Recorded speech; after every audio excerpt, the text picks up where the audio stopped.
The way Realm the Mad God is played today is a lot different than the Kabam era. This is due to the sheer amount of content Deca has given us, whether it's new dungeons like Lost Halls and Oryx Sanctuary, or changes to core gameplay like the Vital Health update. Deca has changed the game for the better or worse, that's up to your opinion. And that's not really what this video is about. This video is about what I believe Deca's next steps should be, and what they've alluded to themselves. First, let's look at what has worked well in the past. Obviously, new dungeons will always be a welcome addition to content. But what level of dungeon is the game looking for right now?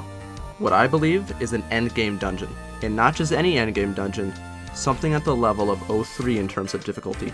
Something I and many other players have noticed is with the release of 03, the items that came along with it almost too far outclass the items before. Even though tier 13 weapons and tier 14 armors and UTs and STs from Exaltation dungeons were considered the best items, there were many items almost as good, if not better. And this still exists now with items like EP, still good for sitting on bosses when they don't shoot, or a Planewalker will always be a staple rogue item.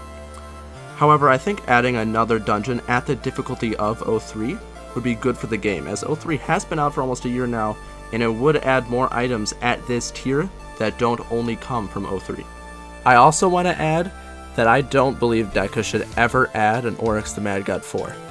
03 is a good end to the Oryx lineage, and if one day we see something even harder than 03, I would rather them experiment with something else as the final boss than just go back to being 04, 05, let's see something like, almost like how the Void was for a little bit there. The Void sort of became the final boss until 03 came out. Next up is something tackling the core gameplay of Realm, and that is pet abilities. Ever since the release of pets, it's been common knowledge that the best abilities to have is heal, M-heal, and it can be first or second, doesn't matter, and then have the third ability be electric. Even though electric is a little bit less important than it is to have heal and magic heal, it is still considered the best ability in that slot. Now recently with the Vital Combat update, some players will argue that there are more options in terms of abilities. However, me personally, I believe the standard 3 is still the best for most players. Now, what should they do about this issue? Honestly, most other abilities are completely useless, so I think the easiest thing to do would be to just give these existing abilities a use. However, this creates another problem. Many people have spent hundreds of dollars. Good morning, my darlings. You're coming home with me. And hours into their pets. It would kind of be a slap in the face of those players if you were to change the top 3 best abilities to a completely different 3, making their pets subpar. That is why I propose some sort of ability swapping system where you aren't locked to only 3 abilities, just 3 active abilities. Somehow you could add on other abilities to your pet, almost unlocking them away, and then you have the ability to switch between them and pick the best 3 for whatever situation you're going to use your pet in. This would give players much more customization, which is always nice and good to see, and then you wouldn't see 99% of players with the same 3 pet abilities, which does get pretty boring. I know I didn't really go in depth into a specific system. I'm more just trying to talk about general generic ideas. However, if you guys want to see me go in depth into something like that, I can make a separate video on it.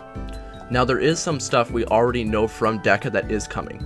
One of the biggest things that I think players are the most excited for is the Shatters rework. Shatters is definitely the easiest Exaltation dungeon, and that mainly comes from how outdated it is. If your group knows what they're doing, you can insta-kill all 3 bosses with little difficulty, and as long as you have rushers, you can clear these in less than 5 minutes. The Shatters used to be one of the hardest dungeons in Realm, and took a lot of knowledge because of how each enemy was placed in a specific spot every time. There's almost no RNG in the Shatters besides the types of enemies that spawn in those spots.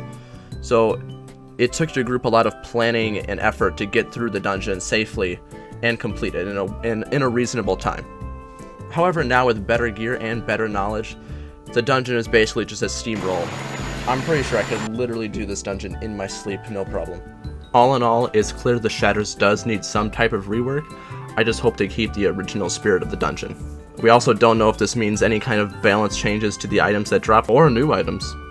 Something else we also know is coming is an Assassin rework, which I think we can all agree is very necessary. The Assassin in recent years has definitely fallen off. I believe this is mostly due to the shift from just trying to get your soul bound to doing literally max DPS possible. If you aren't killing 03 in -3.7 seconds, then you might as well not even play the game. And with that kind of meta, Assassin really just has no place. Like, honestly, I actually can't even think of a reason to play Assassin. This class is just so shit. I don't even know why it exists, why anyone plays it, why it's not ashamed to be alive. It should be. It should literally be ashamed to exist because it is so bad. Its poison does no damage. It does, like, I'm pretty sure, like, a T7 sword could do more damage than a freaking poison. What the fuck is this? Why does this class... Now, something that I don't think enough people are talking about is the new player experience. Let me explain what I mean by that.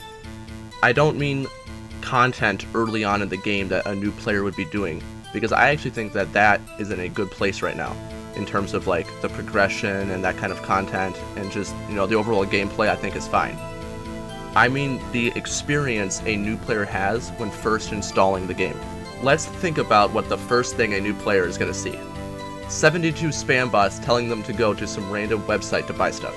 Ring of Decades now in stock. Not only that, but once their one starting vault chest gets full of kendo sticks and they think, I need more space, I wonder how to get more vaults. Oh, they cost $5 each? What about characters? Character slots are $10 each? And the only way to get them for free is to wait like 3 months from the daily calendar sometimes? Oh, okay. I also think that the tutorial needs a complete revamp. It feels very outdated right now, and I think it should be much more interactive instead of how it is. Like, have someone actually, you know, feed and fuse a pet for the tutorial purpose. Or even, you know, loot a white bag to explain what a UT is. Because right now, unless you have someone, you know, showing you and playing the game with you, a new player is going to have no idea what they're doing. Honestly, having someone who's played the game before with you is the only way I'd even recommend someone playing this game. I would never tell someone to play Realm the Mad God without me playing with them first. If Deca wants Realm to grow, they need to fix the new player experience. This is how they can bring much more people into the game. That's going to be it for this one, guys. I am doing a cool chest opening at 500 subs, as well as a giveaway, so if you want to see that happen, maybe you consider hitting that subscribe button. Anyway, I'll see you in the next one.